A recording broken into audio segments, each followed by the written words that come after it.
बेटे को कमरे में जाने से मना किया, लेकिन उसने दरवाज़ा खोल दिया। एक छोटा सा शहर जहाँ एक पुराना सा घर था, उस घर में रहती थी सविता अपने 12 साल के बेटे आर्यन के साथ। घर सामान्य था, लेकिन उस घर में एक कमरा था जो हमेशा बंद रहता था। उस कमरे का दरवाज़ा हमेशा ताले में बंद रहता था और सविता ने सख्त मना किया था, इस कमरे के पास मत जाना, कभी नहीं। आर्यन को यह बात अजीब लगती थी। माँ उस कमरे में क्या छुपा रही है? उसने कई बार पूछने की कोशिश की, लेकिन हर बार माँ टाल देती। वह जगह अच्छी नहीं है। रात को उस कमरे से अजीब आवाज़ें आती, जैसे कोई धीरे धीरे चल रहा हो, कभी कभी जैसे कोई रो रहा हो। आर्यन डरता भी था, लेकिन उसकी जिज्ञासा और बढ़ गई। एक दिन माँ घर पर नहीं थी, आर्यन अकेला था। उसकी नज़र उस कमरे पर पड़ी। आज सच जान ही लेता हूँ। उसने पूरे घर में खोजा और उससे चाबी मिल गई। उसका दिल जोर जोर से धड़क रहा था।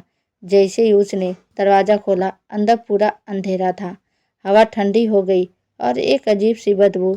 उसने धीरे धीरे अंदर कदम रखा, तभी पीछे से दरवाज़ा खुद ब खुद बंद हो गया। धड़ाम।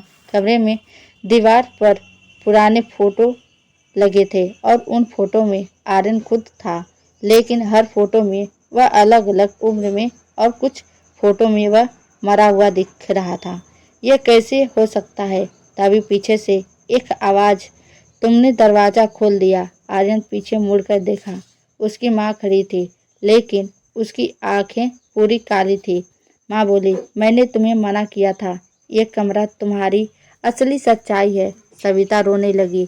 तुम मेरे बेटे नहीं हो। तुम उस दिन मर गए थे। 2 साल पहले इसी कमरे में आग लगी थी और आर्यन की मौत हो गई थी, लेकिन उसकी आत्मा वापस आ गई। जो आर्यन अभी है वह एक आत्मा है जिसे सविता ने रोक कर रखा था।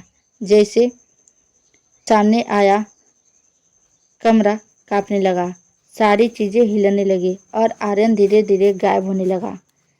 मृत तो जाओ, सविता चीखती रह गई। लेकिन सब खत्म हो गया। सीख, हर राज जानना जरूरी नहीं होता।